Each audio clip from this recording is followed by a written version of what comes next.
Boa tarde, pessoal. Hoje a gente começa o segundo dia do Open Day do Centro Universitário São Camilo. Estamos aqui, eu, André, coordenador dos laboratórios, professor Marcos, representante do curso de nutrição, para conversar com a gente, e professor Luciano, do curso de psicologia. Hoje a gente vai conversar com um assunto que inclusive foi para votação e escolhido pelo público, que é sobre as carreiras dos profissionais de saúde. A gente sentiu que hoje existe um interesse muito grande de muitas pessoas em ingressar na área da saúde, em contato com pessoas do meio de comunicações, até mesmo em sites de busca, a gente percebe que tem uma busca muito grande pela área da saúde. E aí, eu trouxe aqui os professores para conversar com a gente, e o professor Marcos, eu queria saber o que ele acha disso, dessa procura dos futuros alunos pela área da saúde. Legal, André, acho que essa pergunta é bem importante, e talvez para respondê-la a gente precisasse fazer um rastreio de vários fatores, mas alguns que eu tenho percebido. Acho que hoje as pessoas elas estão entendendo que o fator saúde vai além, do cuidado da doença, então elas estão parando para pensar um pouco que elas deveriam cuidar da saúde, não só quando estão doentes, mas também numa perspectiva de prevenção.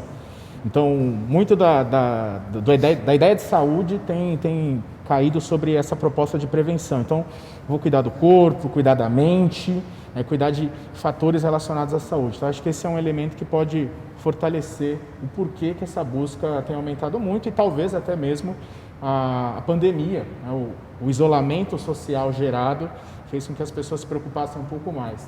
Tanto na perspectiva de, será que eu tenho uma saúde, um sistema imune eficiente para evitar um efeito mais, danoso após a infecção? Ou será que os meus colegas têm uma saúde um pouco melhor? Acho que talvez a própria pandemia possa ter enaltecido um pouco essa preocupação e, obviamente, as pessoas ficam mais interessadas por isso. Perfeito, concordo. Professor Luciano, quer complementar? O que você acha que tem motivado tanto esse interesse pela área da saúde neste momento? Concordo plenamente com o que o Marcos disse. A gente está falando de saúde o tempo inteiro, motivados pela pandemia, então não é exatamente pelo melhor dos motivos, mas hoje em dia é uma pauta crucial para a gente, no dia a dia. Mas além disso, desse momento de crise em especial, acho que a saúde ela tem uma diferença, uma vantagem em relação a outras áreas, que é o limite que se apresenta para uma área de saúde. Então, o limite para a gente, em termos de trabalho, com o que a gente pode trabalhar, tem a ver com pessoas. Enquanto tiver pessoas, as pessoas vão querer mais saúde, vão querer mais felicidade, não tem um limite para isso. Um ponto que você vai chegar, não estou bem de saúde, já deu, já estou feliz o suficiente, não preciso de mais felicidade. A gente sempre busca mais. Então, as áreas da saúde elas têm ganhado uma credibilidade, um espaço, uma importância na sociedade para além da pandemia. Enquanto que algumas outras áreas elas vão ter um limite da tecnologia, dos recursos. Então, por exemplo, petróleo, eu vou trabalhar com petróleo enquanto tiver petróleo, uma hora vai acabar. Ou uma determinada tecnologia que depende de grandes máquinas. Eu consigo trabalhar enquanto houver essas máquinas disponíveis e por aí vai. Então, acho que tem uma vantagem de contexto para a área da saúde. Perfeito, concordo plenamente, até porque enquanto existir ser humano, exatamente, existe um profissional, na verdade profissionais de várias especialidades para cuidar de outro humano. E falando em humano, falando em profissional, falando em mercado, tecnologia, a gente escuta muito hoje falar de saúde 4.0, educação 4.0, indústria 4.0, que eu acho que foi um dos primeiros que apareceu por conta das tecnologias. E existe uma frase, eu acho que é um jargão que tem sido muito falado, que é aquela que a pandemia antecipou tendências no modelo de educação, no modelo de mercado de trabalho. E eu queria saber de você, professor Marcos, o que você pensa a respeito disso? Você acha que foi realmente a pandemia que trouxe toda essa tecnologia à tona? Você acha que é pertinente considerar que a pandemia foi um marco e a partir daqui tudo vai ser diferente? Legal, muito boa, André, acho que sua pergunta. Na verdade, talvez aí algumas reflexões possam ser feitas. Realmente a pandemia ela vai se tornar um marco, quer nós queiramos ou não. Então acho que essa ideia da pandemia, o que ela trouxe, ela realmente vai ser um grande diferencial. Agora, no que diz respeito a tecnologias, acho que as pessoas passaram talvez a dar uma atenção maior a todo o processo de desenvolvimento de alguma coisa. Talvez, Perfeito. por exemplo, a vacina sendo colocada como exemplo central, mas as pessoas estão dando mais atenção a como a tecnologia, a ciência, a educação, o conhecimento científico ele é importante. Então, talvez nessa tocada, a ideia de tecnologia, com certeza, favoreça grandes avanços. Acho que a pandemia ela trouxe isso à tona. O quão importante é investir em tecnologia e essas ferramentas, elas quanto mais eficientes, mais eficazes, melhor. E, obviamente, isso cai na saúde, né? São inúmeros os exemplos que a gente consegue dar em relação à tecnologia e saúde. Seja um robô ajudando num processo cirúrgico mais complexo, uma ferramenta de análise bioquímica ou de imagem mais robusta que consegue melhorar um prognóstico, um diagnóstico. Então, a tecnologia, ela com certeza, ela está paralela à saúde e com certeza ao ser humano, porque a relação humano-máquina, ela permanece e, por enquanto, a gente vê que é uma simbiose bem interessante. Perfeito. Pegando essa fala do professor Marcos, professor Luciano, o que você julga ser fundamental para se construir uma carreira nesses dias, nos dias atuais, no que a gente chamou agora de saúde 4.0? Pensando em carreira, o que você acha que compensa um futuro profissional pensar, ou até mesmo quem é profissional já, né? Pensando numa oxigenação da sua carreira? O que você vislumbra para esse profissional? Eu vou dar uma separada para responder essa pergunta entre um aluno que recém ingressou, né, numa graduação e alguém que já está no mercado faz um tempo. Não porque são coisas excludentes, mas só para ilustrar e organizar melhor essa resposta, porque as duas coisas são importantes. Para quem recém ingressou numa área, seja farmácia, nutrição, psicologia, a graduação ela tem uma importante função de ampliar horizontes. Então, você entra com uma determinada visão, por exemplo, na psicologia é muito comum entrar pensando em psicologia clínica, mas a psicologia é muito mais do que a clínica. E a graduação ela vai te apresentando diferentes atuações, tem os professores que trabalham com coisas diferentes, e é legal conversar com eles, entender o percurso profissional.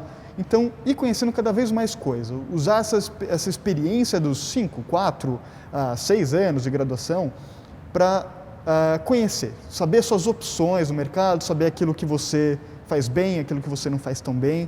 Então, está aí uma importante função da graduação, expandir horizontes, conhecer suas opções de carreira. Muito bom. Uma outra coisa, daí já pensando também para quem está no mercado há mais tempo, esses horizontes de opções eles estão sempre expandindo, estão sempre se transformando. E por conta disso, você precisa buscar cada vez novos conhecimentos, uma especialização, um contato, um projeto paralelo de carreira para você desenvolver uma nova habilidade, um trabalho voluntário que seja para desenvolver uma outra habilidade.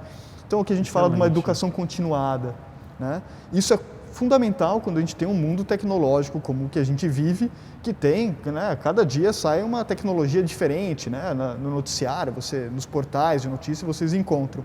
E isso, obviamente, impacta como a gente vive, como a gente se relaciona. Sim. E como as carreiras vão se construir.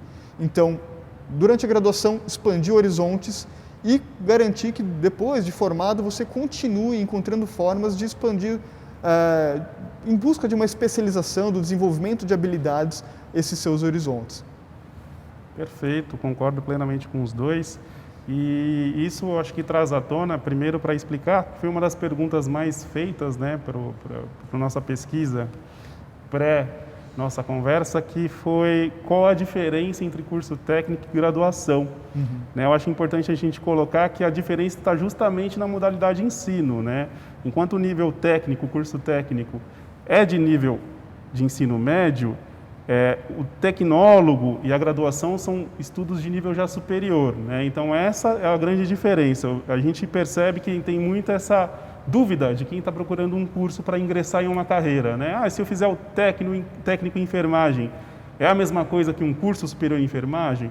Não, são níveis diferentes de estudo, mas não quer dizer que você não possa fazer um e depois complementar com outro, justamente pensando na questão de carreira, a curto, a médio, a longo prazo, depois que vem as pós-graduações, os outros projetos. Eu achei muito bacana a sua fala, professor. Voltando, agora que a gente já explicou um pouquinho, respondendo a pergunta das diferenças entre curso técnico, graduação, tecnólogo, muito também tem se falado, né, e até pegando a fala da flexibilização, né, da modernidade chegando, tecnologia, vamos trabalhar à distância. Vocês dois são professores da casa, vocês dois tiveram a oportunidade de lecionar por este módulo, tiveram aí o feedback dos alunos de vocês, né? Eu, como gestor do laboratório aqui, a gente teve também muito trabalho que foi remoto, mas eu queria saber de vocês, na visão do professor, e também ter a visão de qual foi a percepção do aluno, para quem está procurando ingressar agora, começar uma carreira. Como é ensinar neste novo modelo, né? Esse modelo híbrido que vem sendo trazido aí, que a pandemia fez o marco e que a gente com certeza vai aproveitar muita coisa para os próximos anos. Começar agora pelo professor Luciano. Beleza.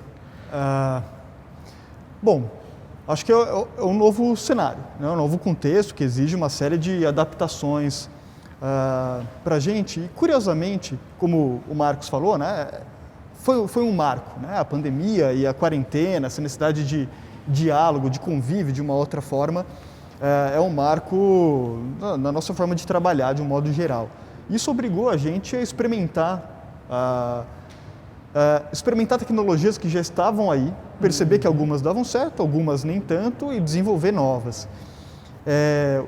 Sintetizando assim, a minha experiência e com os meus alunos, a gente descobriu juntos, né, uma série de potenciais nessas ferramentas de, por exemplo, questionários que são muito mais prazerosos de serem feitos online com tecnologias do que fazer algumas provinhas em sala, por exemplo. Tem uma dimensão do uso do tempo que ele fica mais condensado, a gente aproveita melhor o tempo juntos. Logicamente que tem algumas questões que elas não são transpostas para a dinâmica de uma sala de aula virtual, né? Seja pela plataforma que for, Teams, Zoom, Skype e afins, mas a gente percebeu que a gente conseguiu contornar facilmente essas dificuldades com a tecnologia e aproveitar coisas que a gente não estava pensando dentro da sala de aula. Tem muitos recursos, infinitos recursos digitais, de aplicativos e afins, que, se bem casados, fazem uma aula muito mais dinâmica, muito mais interessante e que contemplam diferentes estratégias de aprendizado. Assim, né? Os alunos, alguns se dão melhor com uma estratégia, com uma aula expositiva, outros lendo, outros com vídeo, outros falando num seminário, e agora com essas tecnologias a gente consegue contemplar melhor essas diferenças. Perfeito. Sua fala, eu acredito que vai muito de encontro, não sei nem se o professor Marcos acompanha tão profundo nossas redes, mas assim, a gente vê muito dos alunos, né, publicando conteúdos, professores no momento de aula, e muitas vezes apareceu o professor Marcos, né? E a sua fala de descobrimos juntos com os alunos, eu achei isso maravilhoso, porque na verdade sempre é uma troca, na sala é uma troca e na tecnologia agora a distância não foi diferente. E eu queria saber de você, professor, esse modelo de aprender, como você sente o aluno? Você acha que a adesão foi boa, que eles conseguem aprender da mesma forma, que isso vai ser um diferencial também para a carreira? Ou que isso prejudicou a carreira? Como é que você vê isso? Não, legal. Acho que o Luciano ele foi cirúrgico nas colocações dele. Acho que realmente tem sido um aprendizado para todos nós, né, docentes e discentes, e realmente um aprendizado ali em consonância, né? À medida que eles vão aprendendo coisas novas, a gente também, e é uma troca bem legal. Realmente, a situação atual, novamente, ela é inovadora, ela traz aí uma série de coisas que nós não sabíamos. Eu vejo hoje esse ensino remoto, esse ensino híbrido, como uma coisa honestamente bem positiva, porque, como o Luciano comentou, várias tecnologias podem ser utilizadas em prol do ensino, uma vez que nós temos alunos com diversas características, alguns se dando um pouco melhor com uma aula expositiva, ao passo que outros vão se dar um pouco melhor com um vídeo, ou, enfim, outras técnicas de ensino. Então, realmente é uma coisa positiva para ampliarmos o nosso acesso enquanto professores ao aluno, porque nós sabemos que alguns alunos podem ter aí, né, alguns detalhezinhos que devem merecer, sim, uma atenção maior. Então, eu vejo isso como algo bem positivo. Os alunos, eles relataram prós e contras. Acho que o contra principal é a falta de interação humana. Essa, com certeza, é a grande crítica né, nessa nossa situação atual. Então eu não consigo conversar com o meu colega, eu não consigo trocar uma ideia real mesmo, que a gente sabe que é importante. Por outro lado, uma vantagem bem interessante é o fato de você poder ver as aulas com frequência. Pô, eu consigo repetir um vídeo que eu não peguei bem aquela informação, consigo repetir de novo, eu consigo ler textos com mais frequência. Talvez sejam coisas que esse cenário atual lhe trouxe à tona e a gente pode usar como algo positivo. Então, assim, eu vejo muito aluno falando, estou aprendendo mais, estou ficando um pouco melhor, estou realmente gostando de algumas coisas que, poxa, eu não gostava, estou dando atenção, então é bem positivo. E acho que a gente consegue também, algumas coisas que a gente não conseguia falar em sala de aula, trazer agora, né, nessa situação, porque agora nós temos um pouco, se a gente souber condensar bem, lidar bem, até ajudar um pouco melhor nessa síntese e passar a informação para o aluno. Perfeito. Eu acredito que essas falas, principalmente o ponto de fragilidade que o senhor colocou, professor, do desenvolvimento dessa interação social, que é o mais prejudicado, né? Eu acredito que num modelo híbrido isso tem que ser levado muito em consideração, porque faz parte do desenvolvimento do aluno, né? Na verdade do ser humano. E aí, pegando principalmente dessa questão de competências, já que isso é uma competência que não dá para medir, né? E a gente vê que o aluno sente falta, então assim, é uma coisa que faz falta, porque faz parte do desenvolvimento dele também. Né? Fala-se muito também das competências, né? O que é uma competência técnica, uma competência emocional, isso está muito em alta agora, né? As empresas, os headhunters, né, de empresas, eles procuram agora não só avaliar o currículo, né, o diploma, né, uma proficiência, alguma coisa que é mensurável. Eles também têm procurado nos currículos, né, para esses candidatos, as carreiras, as questões das competências de emoção. E, professor Luciano, o senhor que é um psicólogo, o que você pode nos dizer sobre essa questão de diferenças de competências técnicas e competências emocionais e como isso tem sido visto hoje, né, no profissional? Continua sendo visto como algo fundamental, né, de ser desenvolvido. Então, só para tentar ilustrar a diferença, né, entre essas competências técnicas e emocionais, pensar na competência técnica como o conhecimento ou uma habilidade técnica muito específica. Agora, o emocional é aquilo que é mais abstrato, por exemplo, liderança, como por exemplo, negociação. Não adianta você pegar um livro e ler um livro inteiro sobre como negociar. Você precisa testar, precisa vivenciar, né? Tem algumas sutilezas que são difíceis de serem condensadas em um guia, né? Em um passo a passo. Então é disso que a gente fala como competências emocionais e, como vocês falaram perfeitamente, isso exige essa interação, essas experiências para além da sala de aula. E aí entra uma outra dimensão importante da formação durante a graduação, que é considerar o ambiente universitário como um espaço de convívio e de experimentação de quem sou eu, para eu me conhecer, para eu entender eu trabalho pelo quê, em prol de quê.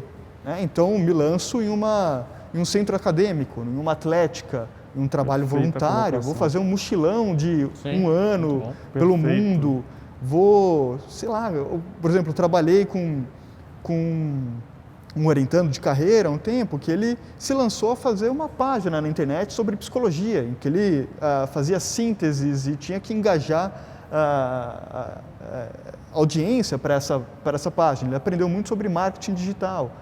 Puxa, né, a priori não tem muito a ver com psicologia, mas o desenvolvimento dele para conseguir essas habilidades, para desvendar esse território novo, que ele não sabia nada, ajudou ele pra caramba. Então, autonomia, perseverança, resiliência, flexibilidade, são todas habilidades emocionais super importantes. Sim. E que vão compondo esse currículo que as empresas valorizam pra caramba. Perfeito, acho que interessantíssima a sua colocação. Professor Marcos, quer complementar? Legal, acho que sendo novamente cirúrgico, muito bom. Realmente a interação, né, entre as pessoas, o relacionamento interpessoal tem sido uma coisa bem destacada.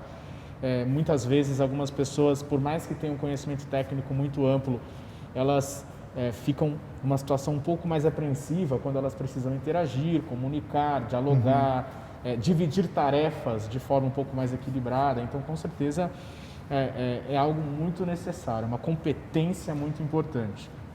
Disciplina, saber se organizar, Então, acho que são coisas fundamentais que realmente colaboram muito dentro desse cenário. Perfeito.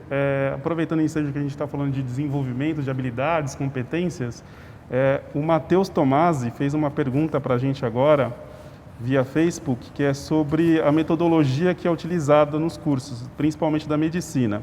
Se é PBL ou se é TBL, né? Hoje aqui a medicina é um PBL misto, Matheus. Um PBL misto quer dizer que ele tem uma base clássica, mas um ensino baseado em problemas, né? Há uma grande tendência, na verdade, todos os cursos partirem ou por um PBL ou por um TBL, né? Que é o estudo baseado em times, né? Tanto multidisciplinar entre os cursos, eu acho que a São Camilo ela prega muito isso, né? As atividades, ela tem inclusive um eixo de saúde onde alguns cursos se comunicam e tem aulas presenciais juntos, os alunos de enfermagem com fisioterapia, com psicologia, com nutrição, acho isso super bacana. Mas hoje aqui a gente tem um estudo de PBL misto na medicina, Matheus. Tá bom? E aí, falando de currículo, a gente está falando do modelo de currículo da medicina e dos demais cursos. Uma das coisas que tem sido cada vez mais procurada na internet, para quem quer se aperfeiçoar, naquele aluno que já entrou na graduação, né, está começando ali a carreira, é a questão daqueles cursos internacionais, né? Eu tenho um amigo, inclusive, que ele toca violão e ele falou, estou fazendo aula com o Carlos Santana. Eu falei, uau, Carlos Santana? Como assim? Né? Ele falou, não, existe uma plataforma chamada Masterclass, onde que o professor é ele, né? E aí, eu falei, poxa, ter aula com um dos maiores guitarristas do mundo, como é que é isso? E existe realmente uma plataforma assim. Só que quando você vai procurar esse modelo de plataforma, na verdade você vê que existem já muitas plataformas, né? A própria Harvard tem uma plataforma onde você faz um ensino remoto e é certificado, né? E eu queria saber de vocês, na experiência de vocês, o quanto isso pesa, se vocês já veem esse tipo de tendência nos profissionais que vocês encontram, até mesmo vocês mesmos, se já tem esse interesse, essa necessidade de procura de se diferenciar no mercado dessas certificações internacionais. Professor Marcos. Não, legal. Vou tentar dar o exemplo um pouquinho da minha área, da nutrição, mas esses cursos internacionais, eles são cada vez mais cobrados ou talvez colaboram muito para diferença do indivíduo dentro do mercado de trabalho. Então, tem vários e várias plataformas, concursos de diferentes segmentos da área de nutrição ou fisiologia ou exercício físico, por exemplo, que são coisas que estão bem comunicadas aí na nutrição, e as pessoas acessam, elas buscam isso e elas utilizam como você comentou do marketing digital, elas utilizam isso como um diferencial para tentar ingressar um pouco mais no mercado de trabalho. Então, à medida que ela vai aprendendo, ela vai pegando uma boa base sobre conhecimentos mais simples dentro da área da saúde, acho que elas com certeza conseguem entender um pouquinho melhor esses cursos externos, internacionais, eles ajudam muito. Legal que você tem uma visão, consegue discutir com o professor coisas que ele viu, por exemplo, numa aula, eu acho que agrega muito. Perfeito, professor Luciano. Bom, deixa eu tentar complementar. O Marcos já falou bastante, né? Conseguiu contornar bem a questão. Eu acho que tem um ponto relevante que é justamente a quantidade de cursos que existem, né? São muitas plataformas, Udemy, Coursera, edX, Masterclass, você poderia fazer uma lista gigantesca. E cada uma delas tem muitos cursos, e são cursos de qualidades diferentes. Alguns são muito bons, alguns são mais ou menos. Eu acho que tem um ponto de destaque que é importante, que esses cursos eles possibilitam que as pessoas com interesses muito específicos encontrem aonde esse interesse reverbera, alguém que fala daquilo, né? E te ensina um pouco mais. Mesmo que seja um curso não tão bom, né? Você encontra alguém ali, uma comunidade para trocar ideias sobre aquilo. Então isso é ótimo, você consegue canalizar algo muito específico do seu interesse. Por outro lado, acho que é importante reforçar que essa quantidade de cursos faz com que a qualidade ela não seja de partida no mercado vista como, uau, isso é muito excelente, você fez um curso online. Então ainda tem um chão para caminhar para que esses cursos encontrem uma credibilidade, por exemplo, numa entrevista, né? Você leva lá no teu currículo, eu fiz 4 cursos nesse período de pandemia. Bom, legal, mostra que você tem um interesse, diz para o entrevistador algumas coisas, mas é completamente diferente de você ter no seu currículo que você fez uma graduação, né, que você está matriculado no curso de Psicologia na São Camilo. Né, tem uma credibilidade aí que já é reconhecida de forma quase unânime no mercado, né, uma graduação numa grande universidade. Então, essas plataformas, né, de cursos de curta duração, ainda tem um chão em termos de credibilidade, mas de todo modo eu acho super interessante. Eu fiz alguns cursos, desde curso de pintura aquarela até curso de método de pesquisa em ciências sociais, que foram super interessantes. Legal. Mas tem essa ressalva importante. Sim, eu acho muito bem registrado, né? Eu acho que primeiro de tudo a gente tem que procurar fontes confiáveis, né? Exato. Com credibilidade. Né? Você falou mesmo da Udemy, a Udemy ela é uma plataforma aberta, então assim, eu mesmo posso colocar um curso lá, então a gente tem que saber também o que procurar. Né? Mas muito boa a fala de vocês, concordo plenamente com os dois.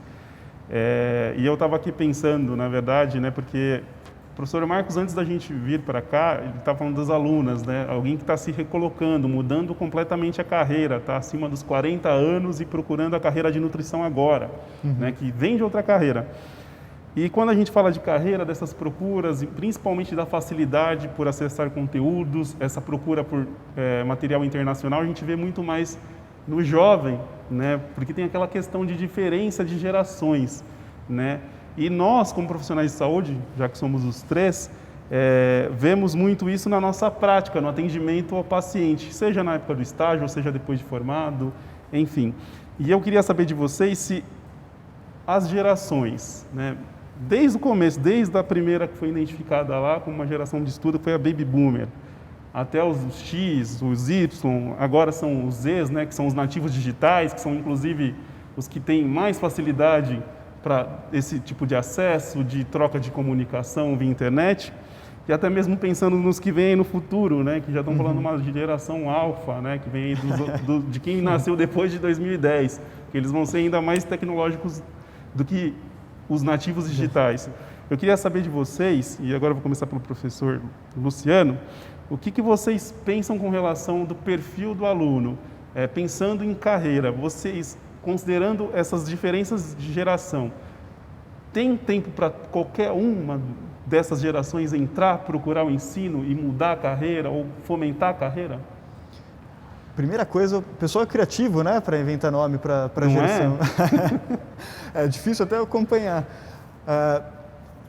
De um modo geral, acho que as carreiras, e especialmente na saúde, né, como a gente já falou, que é uma área que está com cada vez mais credibilidade, está recebendo muita atenção, mas de um modo geral as áreas elas estão se ramificando em possibilidades de atuação. Então, se algumas décadas atrás, melhor dizendo, você tinha uns 4, 5 caminhos para uma carreira e era algo muito estável. Você entra num curso de medicina, é para você atuar como um médico tal qual o tio que você tem na família e seguir um determinado caminho. Hoje em dia, as coisas mudam tanto por conta da tecnologia que os caminhos eles vão se refazendo ao longo de 4, 5 anos que dura uma graduação. Então tem muitas possibilidades. Por um lado, isso dificulta a nossa vida porque é mais difícil fazer planos de longo prazo e a gente tende a ficar um pouco mais confuso em tomadas de decisão, mas tem um outro lado excelente, incrível, que é a gente tem liberdade para fazer algo, a nossa carreira ao nosso modo, de acordo com os nossos interesses, com os nossos gostos. E isso acho que traz um ambiente favorável para que pessoas das mais diversas gerações encontrem um caminho que se satisfaz. Na psicologia, a gente tem muitas atuações, desde pensando na atuação clássica da clínica, você e seu consultório, até você trabalhar com inteligência artificial, neuropsicologia, né? Então mexendo com as tecnologias de ponta que estão aí no mercado. Então, desde o tradicional ali, você e uma pessoa, nessa relação, interação humana, até um estudo mediado com tecnologia de ponta. Então, espaço para todo mundo. Perfeito. Eu lembro muito das tuas aulas, porque como laboratório é minha responsabilidade, no qual você trabalha muito numa disciplina, a avaliação de adultos e de idosos. Inclusive, tivemos alguma oportunidade até de trazer os idosos para que fossem avaliados por esses alunos aqui na instituição. embora a gente está falando de gerações diferentes, elas têm que em algum momento se encontrar, se conectar, porque quando a gente está na área da saúde, a gente atende do recém-nascido à senescência. E eu queria saber de você, professor Marcos, como é que você vê essa interação? Como é que você vê o aluno hoje e a carreira para quem está começando? Qual é a visão, qual é a percepção que esse aluno tem que ter dessas diferenças de geração? Legal, legal. Acho que até tentar separar também dois cenários diferentes. Acho que o cenário 1 seria o próprio aluno mais velho, né, cursando um curso da área da saúde. Vou dar um exemplo da nutrição, que a gente estava comentando antes no background. Vários alunos hoje no curso de nutrição, por exemplo, já estão fazendo a sua segunda graduação e talvez hoje se veem mais felizes dentro desse curso, ou enfim, sempre tiveram vontade de fazer e só estão tendo oportunidade agora. Então, isso já é positivo porque dentro da própria sala de aula já acontece uma interação, né, uma interação geracional muito forte. Alunos mais velhos interagindo com os alunos mais novos. Eu estou falando alunos de 19, 18 anos interagindo com pessoas de 40, 50, 60 anos. Então a gente tem uma interação bem interessante, trazendo aí então a experiência de vida e talvez, por exemplo, aí o pessoal mais jovem com as suas habilidades tecnológicas interagindo com essas pessoas mais velhas. Então acho que esse é um ponto bem bacana.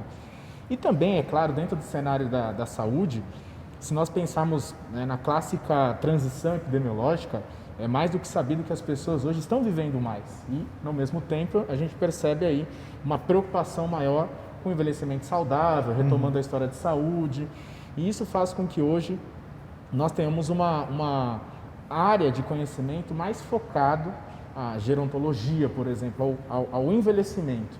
Isso é bacana também, porque o jovem hoje, por exemplo, minha experiência de avaliação nutricional de adultos e idosos, eu falo para um aluno de 20 anos que ele tem que se preocupar com uma pessoa de 50, 60, 70 anos. E talvez isso já faça com que ele reflita mais sobre a vida dele, né? Como que ele vai interagir com essa pessoa no mercado de trabalho, porque não é tão simples. Às vezes eu brinco, eu pergunto, vocês gostam de idosos e tal? Aí eu brinco, não vale lembrar do seu avô, da sua avó, porque na hora são as pessoas que ele usa como referencial.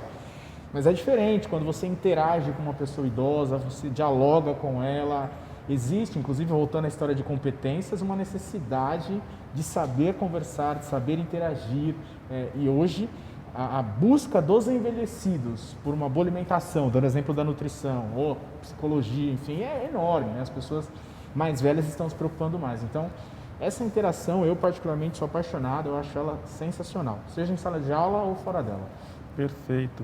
Aproveitando que a gente está falando de graduação, né, de formação, a Carol Abraão nos fez uma pergunta sobre como está a situação do curso de enfermagem no mercado de trabalho. Eu acredito que agora, mais que nunca, os enfermeiros, na verdade toda a área da saúde, mas a enfermagem, né, está em evidência, né? Primeiro de tudo, por conta do número de participação na pandemia, desde os casos de atenção básica e instrução, né, orientação à população, até o caso mais avançado ali do paciente, inclusive em estado grave pela pandemia, né? Mas esse é um modelo, né? A enfermagem ela tem milhares de caminhos, né? Eu acredito que dentro da área da saúde a gente percebe isso, né? Existe um pré-conceito, um conceito que o enfermeiro ele só age de uma maneira, o psicólogo só age de uma maneira no consultório, o nutricionista também, né? No meu caso, farmacêutico também, né? E o que a gente vê, na verdade, é que existe um mercado muito amplo, né? O professor Luciano colocou muito bem, né? O início da carreira acaba sendo a graduação, e dali você vai procurar os novos horizontes dentro de muitas possibilidades. Então, Carol, o mercado de trabalho da enfermagem, eu acredito que mais que nunca, né, foi evidenciado agora por toda essa questão de pandemia, de saúde pública, né? Está sim em alta, tá bom? Vamos voltar à nossa pauta, né? A gente estava falando das gerações, eu concordo plenamente com vocês, tanto no sentido pessoal, social, né? Quanto também no quesito de como essas gerações mais antigas lidam com a tecnologia hoje para acompanhar as aulas, né? Para acompanhar o mercado de trabalho, porque a tecnologia ela é exponencial, né? Então, assim, obviamente a gente chega num momento que não vai conseguir mais acompanhar o grau de evolução dela. Mas a gente tem que estar sempre ali por perto, porque tudo muda, né? E é bacana ver, né, um idoso procurando, de certa maneira, se atualizar para se manter no mercado, para se manter atento, procurando, por meio de informações, o que é uma alimentação saudável, sendo destinado ao profissional adequado, a psicologia também, isso é muito legal. Falando agora um pouco de atividades, né? A gente falou muito da função muito não, mas a gente acabou falando um pouco da função do psicólogo, do nutricionista, né? Eu falei agora um pouco do enfermeiro também, e a gente está falando muito de tecnologia, né? Eu acho que é um assunto que, na verdade, é o assunto da pauta, né? Essa alteração toda que se trouxe, e a tecnologia é o caminho, né? O veículo. E há um tempo atrás, eu tive o prazer de ministrar numa palestra do CIE, pelo Centro Universitário de São Camilo, e foi muito bem aceita essa questão de mudanças nos postos de trabalho. A inserção de tecnologia, a participação dos robôs dentro da saúde. Eu pego como exemplo uma notícia, se eu não me engano, foi de sexta-feira passada, da CNN. Existe uma instituição na Alemanha, onde quem auxilia a cuidar dos idosos são robôs. E cada robô tem lá o seu papel. Tem um que auxilia na questão de a lembrar de tomar os medicamentos, o outro robô, ele canta, ele ajuda os idosos com jogos, ele orienta com relação ao distanciamento social. E isso, pelo que foi passado na entrevista do CNN, inclusive do dia 27, foi que foi muito bem aceito, não é? E aí a gente pode pensar, poxa, mas então ele está roubando o papel de um profissional, quando na verdade os postos de trabalho estão sendo redefinidos, né? E conta muito com essa nossa participação mais ativa junto a este novo recurso. E eu queria saber de vocês se vocês já experienciaram alguma coisa aqui no Brasil, alguma situação onde que essa tecnologia está presente a ponto de suplementar a atividade do profissional. Começando por você, professor. Não, legal. Talvez não desse modo, né? Desse modo um robô servindo as pessoas, cantando, enfim, mas nós temos aí alguns relatos, principalmente de quem está em loco, né? Por exemplo, em instituições de longa permanência, dando como exemplo aí o cenário do envelhecimento, de algumas tecnologias que facilitam um pouco a atividade do profissional, né, na avaliação, na prescrição, enfim, do sujeito, do idoso. Agora, realmente, o avanço tecnológico dentro do cenário de atenção, independente do nível, ele é positivo. Você estava dando exemplo da enfermagem mesmo, né? Então, ferramentas que vão ajudar, por exemplo, ao enfermeiro a melhorar a assistência dele ali com o paciente acamado ou não. O nutricionista ele tem, por exemplo, equipamentos que melhoram o processo de avaliação.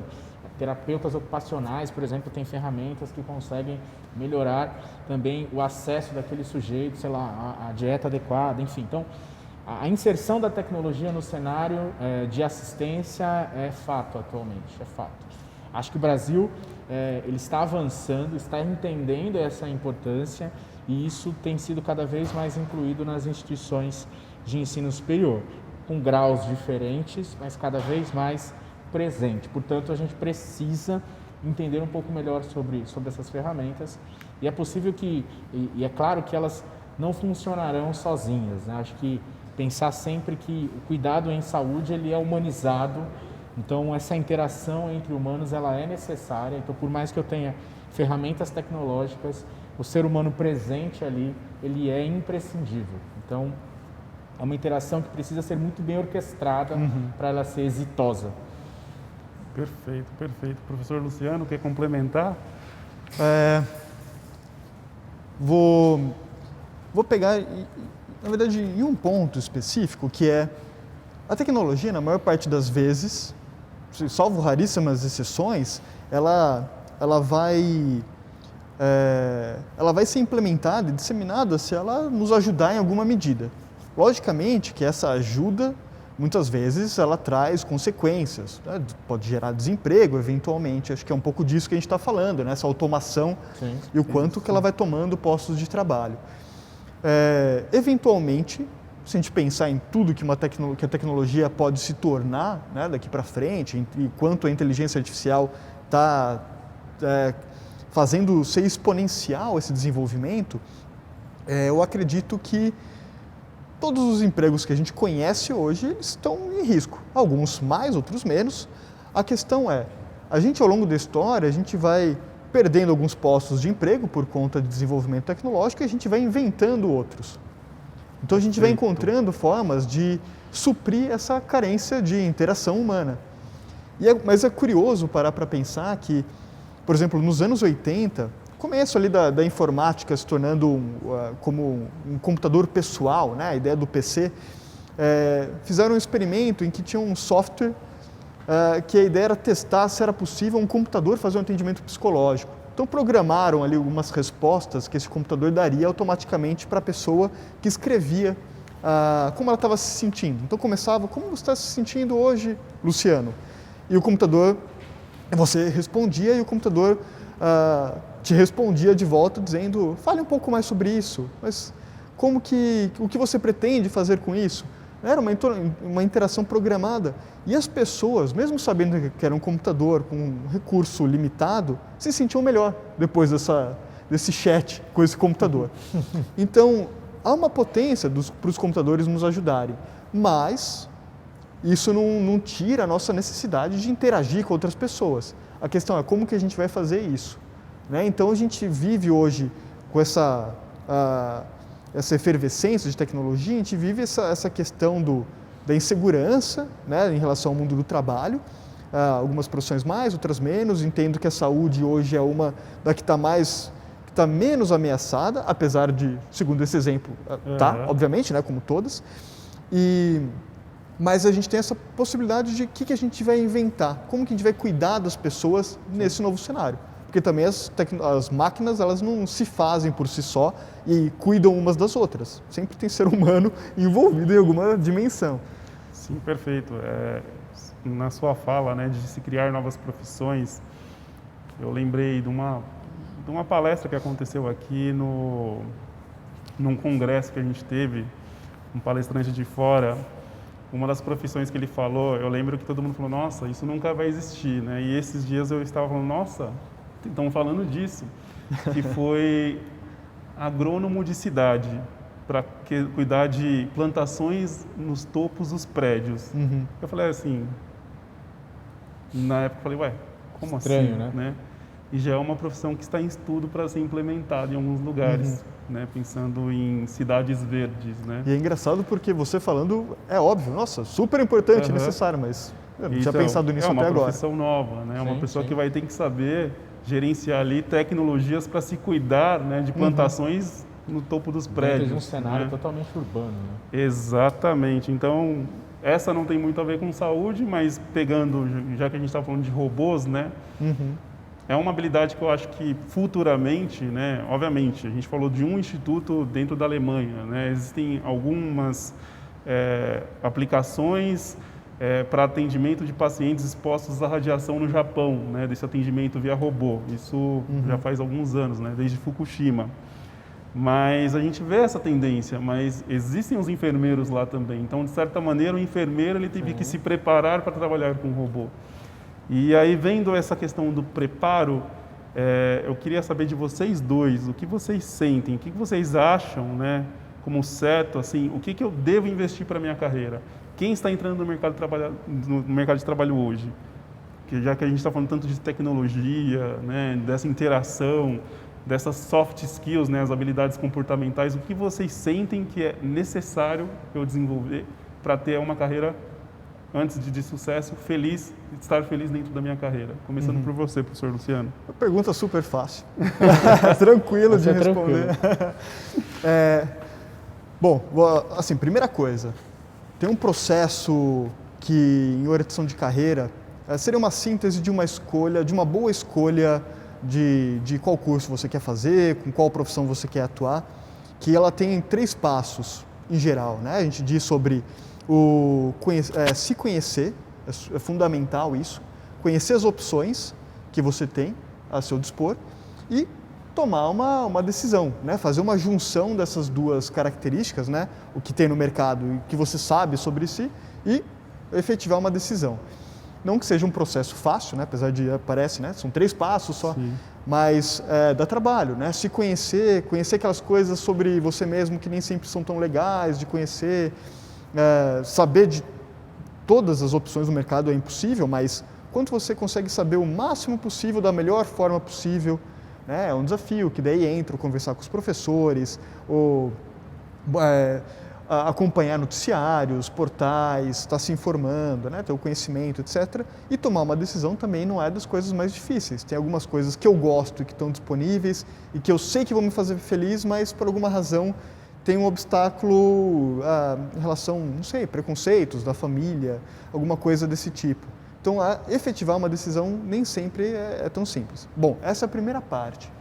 A segunda parte, que eu diria fora dessa estrutura, né, e que vai ajudar muito em relação a como efetivar esse projeto, seja curioso, né, dê vazão para suas interrogações, porque isso é muito valorizado. Você levar a cabo essas perguntas, né, perguntar de fato para as pessoas, não se contentar com dúvidas, questões mal esclarecidas, vai atrás. O mundo hoje, com esse mundaréu de informação, de tecnologia, de transformações, pede para que as pessoas estejam em movimento. Isso não é fácil, porque por vezes a gente se cansa, né? É muita informação, a gente tem uma sobrecarga muitas vezes, mas é importante ir atrás, se movimentar, essa autonomia, essa curiosidade é fundamental. Perfeito, professor Marcos. Não, bacana, excelente. Acho que a ideia de hoje, né, a gente pensar em continuação, em ensino, é sempre muito complexo, né? Por isso para a gente que está na área de docente. Ensinar já não é uma tarefa tão fácil assim, justamente porque hoje o aluno tem acesso a muita informação. Então, acho que dentro desse cenário é muito importante pensarmos em 2 elementos cruciais. O conhecimento básico sobre alguns assuntos ele é imprescindível. Às vezes eu vejo as pessoas ansiosas por querer atender coisas super complexas e a ausência do conhecimento básico afeta um pouco a interpretação. E também trazendo uma fala do Luciano importante, a criticidade. Acho que dar evasão de fato, mas sermos críticos, isso é muito importante, sobretudo porque nós temos hoje muitas e muitas informações sendo disseminadas. E isso, querendo ou não, pode dificultar o aluno de criar uma rede bacana de conhecimento. Então, à medida que ele vai melhorando a sua capacidade de ser crítico, de buscar ali a fonte adequada, entender aquela informação, partindo de elementos textuais ou não, enfim, isso é fundamental, é bem bacana. Então, eu vejo hoje que dentro da ideia de ensino, sobretudo na graduação, o aluno ele tem que realmente se expor, ele tem que dialogar com os docentes, ele tem que tentar extrair ao máximo as informações, não ter pré-conceitos, né? Hoje as pessoas talvez elas já entrem num curso de graduação pensando, eu quero aquela área, eu quero aquela área. Pode ser que todas elas tenham um certo relacionamento dentro do mesmo curso, então é legal que a pessoa dialogue, entenda, busque, questione, mas que ele seja sempre muito crítico. Tome muito cuidado também com, obviamente, informações que são externas, não científicas. Então, eu vejo um cenário interessante, muito embora complexo, bem complexo. Perfeito, perfeita a colocação de vocês estão muito afiados. Posso fazer só um complemento que eu pensei agora? Não, professor. Porque eu falei da autonomia, que era super importante para ir atrás de informação, etc. Mas o que o Marcos estava falando me lembrou uma outra característica fundamental para esse mundo que a gente vive, que são as parcerias, né? As relações que você vai construindo, porque se depender, cair tudo nas minhas costas de ir atrás das informações, eu estou perdido. Então, criar boas relações, pessoas que te alimentem com boas ideias, que te ajudem com uma curadoria de informações que são rigorosas, que são bem construídas, estruturadas, isso ajuda pra caramba. E isso vai te ensinando, te mostrando cada vez mais quem é você, né? Essas relações são super importantes. Então, essa autonomia, ela é em partes, não é que você está isolado do resto do mundo. Sim. Isso é muito positivo, com certeza. Perfeito. E pegando a fala de vocês, eu acho que vai até de encontro, né? Essa curadoria, essa parceria. com uma das perguntas que nos fizeram, né? Que é com relação a se o centro universitário encaminha para estágios. E no estágio o aluno a desempenhar ali durante o estágio. Vocês querem complementar com alguma forma? Posso, claro. Bom, eu também sou professor de estágio, né? Então eu faço supervisão de estágio para os alunos de 7º e 8º semestre, mas não só o obrigatório, mas sobretudo o estágio não obrigatório, que se o aluno tiver oportunidade de realizá-lo durante a graduação, ele é extremamente enriquecedor. Seja um estágio clássico, por exemplo, de nutrição, ou até mesmo uma iniciação científica, porque ele está aprendendo competências diferentes, né, que talvez ele não tenha acesso direto na graduação, na sala de aula. Então, a vivência do estágio ela é muito positiva. E aqui a gente realmente tem aí um arcabouço aí de interações com instituições externas aí que ampliam muito a possibilidade do aluno de vivenciar esse estágio, essa iniciação científica. 7º e 8º semestre é a mesma coisa, né? Então a gente consegue, o aluno ele consegue ter acesso, ou enfim, outros semestres do curso, a esses estágios obrigatórios. Por exemplo, na enfermagem acontece no decorrer do processo, que é uma coisa super interessante, o aluno já vai vivenciando algumas oportunidades de estágio, isso ajuda muito a ele já começar a perceber essa interação teórico-prática. Acho que essa é hoje a ideia, sobretudo enaltecendo a história também da tecnologia, essa interação teórico-prática ela é fundamental e os estágios, eles honestamente são bem positivos. Perfeito, Marcos. Uma coisa que é fundamental de estágio, seja ele obrigatório, né, que está ali na grade curricular ou optativo, que é você se testar fazendo e conseguir encontrar alguma coisa que você sente que você faz bem. Né? Assim, não que você precise trabalhar com alguma coisa que você é muito bom, mas se você trabalha com uma coisa que você se sente bem fazendo, sente que você é bom fazendo, é reconhecido como sendo um bom profissional naquela área, naquela atividade específica, a chance de você ser realizado, feliz naquela atuação é muito maior. E o estágio, como parte, né, da formação de um aluno, é fundamental para isso. Né? Ele está lá para você experimentar, para você testar alguma coisa que você não conhece muito bem. E uma boa instituição de ensino ela vai ter, primeiro, uma boa grade com estágios, né, articulados com a formação, né, para ter essa articulação teórico-prática, e também vai ter boas parcerias, né, com outras instituições para fazer essa ponte. Perfeito, perfeito. E a gente falou de remuneração, a gente falou dos estágios, a gente falou da graduação. Existe uma pergunta aqui sobre remuneração na área da saúde, né? Embora eu entenda que esse é um ponto muito amplo de discussão, né? Porque a gente tem desde o salário mais baixo até o mais alto. Se a gente for tirar uma base, né, não dá para falar assim, olha, o salário é tal na área da saúde, porque existem muitas profissões. Mas a gente sabe que, obviamente, aquelas que você investe um valor financeiro maior, você vai ter um payback, né, um retorno financeiro mais rápido, né? Mas a gente até falou no começo da nossa conversa da questão do ensino ao longo da vida, né, que é o lifelong learning, essa questão de estar sempre se especializando, procurando aprendizados, né, para compor ali a sua carreira. Eu queria saber de vocês, para a gente encerrar essa última pergunta. Remuneração na área da saúde, como vocês enxergam isso? Bom, vou tentar dar um panorama da psicologia, porque, né, como você falou, André, varia bastante, depende da área que você escolhe seguir. O salário, a remuneração, é uma variável crucial para a escolha de carreira, mas talvez crucial tenha exagerado, né? Essa é uma palavra muito forte. É importante, mas ela não é a questão orientadora da escolha. Não deve ser, porque tem muito mais coisa além do dinheiro que vai nos motivar. Concordo plenamente. Dito isso, deixa eu tentar dar um panorama. Por exemplo, a atuação clínica na psicologia, ela é uma atuação que exige bastante investimento no começo. Você não começa cobrando um valor alto por hora, por atendimento, e você tem um gasto de consultório, né, de alugar, seja por hora ou por um período, tem os gastos de supervisão, de formação, que é o lifelong learning, né, que você vai a vida inteira, e assim, na medida em que você vai passando os anos, que você vai aumentando esse valor por hora, vai tendo um público, né, clientes, pacientes que vão te procurando e dando um volume que vai ajudando. Então é algo sim, que precisa de alguns anos para você conseguir viver disso.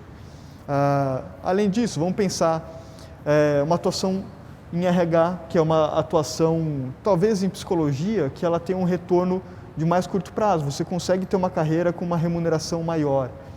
Um cargo de entrada, ali, um analista, vai começar com uns R$ 2.500 por mês. Estou dizendo bem por cima, estimado. Né? Um analista, daí vai até uns 4, 5. Depois de uns 2 anos, 3 anos de formado, daí talvez você já consiga passar dessa barreira dos R$ 5.000 por mês. Tem uma possibilidade que não é pensar numa área, numa psicologia social, que é uma atuação mais próxima do terceiro setor ou do funcionalismo público. Aí já vai variar bastante de cidade para cidade, de ONG para ONG, mas digamos assim que vai variar entre uns 3 até uns 5, 6 mil reais por mês. Mas de um modo geral, isso que eu estou falando seria mais uma entrada, assim, né? Logo depois de formado. Mas tem muitas outras frentes que daí já vai variar bastante e eu não saberia dizer uma estimativa, como por exemplo navegando já para uma área de trabalho com alta tecnologia, com inteligência artificial, pesquisa de ponta com neuropsicologia e por aí vai. Sim, legal. Eu acho que a ideia de remuneração não deve ser o ponto crucial. Inclusive, a gente tem visto hoje muita gente trocando de área, independente de remuneração, pela manutenção da saúde mental, que eu acho que é um fator muito mais importante. Hoje a gente tem visto pessoas precocemente sofrendo, sendo angustiadas com aquele trabalho. Por mais que elas ganhem muito, tenham um bom retorno financeiro, elas não são felizes. Então, talvez essa reflexão vale a pena de colocarmos na balança, né? Porque realmente as pessoas às vezes ficam pensando, mas será que eu vou ter um bom retorno? Isso era até um pensamento talvez até mais antigo, né?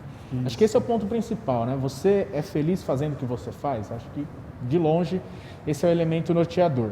Mas realmente, dentro do cenário da área da saúde, é claro que a gente não precisa sempre romantizar, existem ainda problemáticas em várias instâncias, sejam elas públicas ou privadas, que ainda, infelizmente, não valorizam o profissional da saúde como ele deveria ser valorizado, mas isso tem mudado, né? Vem mudando com bastante afinco nos últimos tempos, principalmente porque nós estamos nos posicionando mais e mostrando à sociedade o quão nós somos importantes para a sua saúde, reitero, física ou mental, enfim.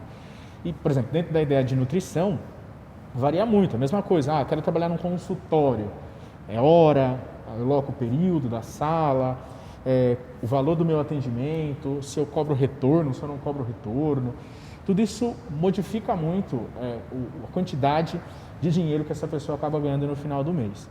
Então é muito heterogêneo, né? Se eu tenho vínculo com convênio de saúde, se eu não tenho vínculo com convênio de saúde, são vários elementos que acabam afetando. Se eu estou na área da docência ou não.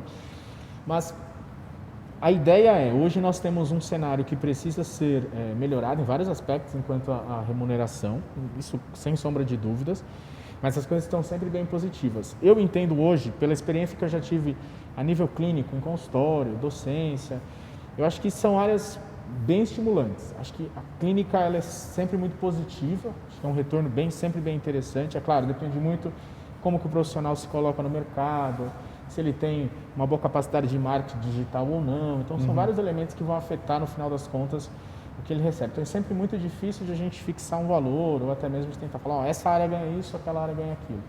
Mas, de longe, o próprio profissional determina ali bem o que ele receberá. E eu acho que isso serve para todas as áreas, né? Eu acho que esse é o caminho. A gente não pode pensar que acabamos de nos formar, vamos ganhar rios de dinheiro, nenhuma profissão é assim, né? Independente do valor que você investe de início, você primeiro tem que construir sua carreira de verdade para que você tenha aquele retorno esperado. Mas o grande retorno, concordo com vocês dois quando falam que a felicidade, a saúde mental vem em primeiro plano. E eu acredito que esse também é uma força ali propulsora para você alcançar o seu objetivo financeiro. Porque se você é feliz fazendo alguma coisa, você tem um retorno muito mais produtivo, né, naquilo que você faz. Então, um ponto que acho que é interessante, imagino que na nutrição seja parecido com a psicologia, que é esse composê de atuações, né? Você não vai assim, não, assim, você tem como possibilidade atuar em mais de uma frente, né? Eu sou psicólogo clínico, mas também eu vou seguir uma carreira acadêmica, né? Então tem uma bolsa de mestrado. Interagir. E assim eu vou compondo e vou articulando esses elementos que são importantes para mim, né? Então o conhecimento, um determinado salário que atende minhas necessidades e por aí vai. Isso é muito frequente, muito comum, presente. Né? Então, essa ideia de que, puxa, meu Deus do céu, a clínica tem muito investimento no começo, então eu nunca vou ser clínico. Tem formas de você articular tudo isso, né? São áreas muito ricas de possibilidades. Sim. Perfeito. Acredito que essa discussão foi excelente, né? Pelo menos aprendi muito com vocês dois, eu espero que o nosso público também tenha absorvido, porque falamos aí de carreira bastante, né? Com bastante detalhe desde o começo até a carreira em si, né? Ter começado até a carreira, digamos assim, no momento auge, ali no alto do gráfico, né? Foi super enriquecedor, agradeço demais estar aqui, a oportunidade de estar com vocês. A gente vai encerrando a nossa transmissão, mas eu queria lembrar quem está nos acompanhando que esse é o segundo dia do Open Day. Amanhã a gente continua com o Open Day, com a demonstração do Campus Pompeia, né, de toda a infraestrutura, como a gente fez ontem com o Campus Ipiranga. E teremos mais um dia depois com mais um bate-papo, mais uma live aí com convidados, com temas super pertinentes para quem está procurando ingressar na graduação, no ensino técnico, na pós-graduação, e quer investir aí em si mesmo para esse mercado. Existe uma frase aqui que eu deixei, né? Eu falei assim, não sei se falo, não sei se não, né? Porque a gente falou tanto de tecnologia e um dos grandes pais do avanço tecnológico foi Steve Jobs, né? Que já partiu. Ele deixou uma frase assim: eu trocaria toda a minha tecnologia por uma tarde com Sócrates. Muito profundo isso, mas eu queria saber, professor Luciano, o que você leva dessa frase? Porque a gente falou muito dessa questão do comportamento, da educação, do socioemocional, né, para a evolução do ser humano dentro de uma carreira. E isso não necessariamente está relacionado à tecnologia, mas sim no conhecimento do eu próprio, na troca de informação. Como é que você vê essa frase do Steve Jobs para a gente fechar o tema, já que se pautou tanto tecnologia? O que eu aprendo, o que eu tiro dessa frase do Steve Jobs é que a gente está no mundo com outras pessoas, né? E a tecnologia está para nos ajudar a conviver, né? A lidar com esse mundo, com suas pandemias e outras crises, da melhor forma que a gente consegue. E a tecnologia facilita, mas no fim das contas com as pessoas que a gente vai, de fato, resolver as principais questões da humanidade, que é o porquê que eu vivo, para que eu vivo, né? O que significa a morte, né? São questões existenciais que a tecnologia não vai me ajudar, são as outras pessoas, são as conversas com os Sócrates da vida. Perfeito. Professor Marcos, algum? Legal, bacana. Eu acho que, vou tentar trazer que a própria professora Sandra comenta muito com a gente, com frequência, que é a importância do ser humano. Eu acho que reforça justamente isso, o quão nós temos que ser humanizados, o quão nós temos que ser competentes para entender as demandas do outro, empatia. Eu acho que reforça muito a capacidade do indivíduo se entender, e à medida que ele se entende, ele conhece reverberar isso para o próximo. Eu acho que isso é importante na área da saúde, entendermos que as pessoas têm diferentes demandas. Eu acho que reflexões sobre tudo isso, elas são sempre muito importantes, né? Irmos além do conhecimento técnico e acessar aquela pessoa, né, dentro aí do cenário que ela está. Acho que isso é muito importante, e é claro que aí, por mais que eu tenha uma tecnologia, eu tenho que ter uma capacidade assim, muito importante de empatia, de escuta, de humanização. Então acho que esse é o elemento crucial aí que eu extraio dessa frase. Perfeito. E vai muito de encontro ao que eu vejo sendo pregado aqui dentro do Centro Universitário São Camilo, como instituição de saúde, né, como importância que ele tem dentro da educação também, né, e eu acredito que é essa mensagem que a gente deixa aí para quem está nos assistindo, né, que existe toda essa questão tecnológica, toda essa questão de busca de conhecimento, de novos aprendizados, novas tecnologias, mas também tem que olhar o eu, né, a importância desse contato do pessoal, né, do presencial. Isso é muito importante, a gente tem muito disso aqui, né? Então, muito obrigado vocês dois. Eu agradeço. Obrigado por quem nos acompanhou. E fique atento também às nossas redes sociais, né? Siga-nos a gente no Instagram, no Facebook, que tem sempre conteúdo atualizado sobre o que acontece aqui dentro do Centro Universitário São Camilo. Boa tarde. Boa tarde. Tchau, tchau. Tchau, tchau.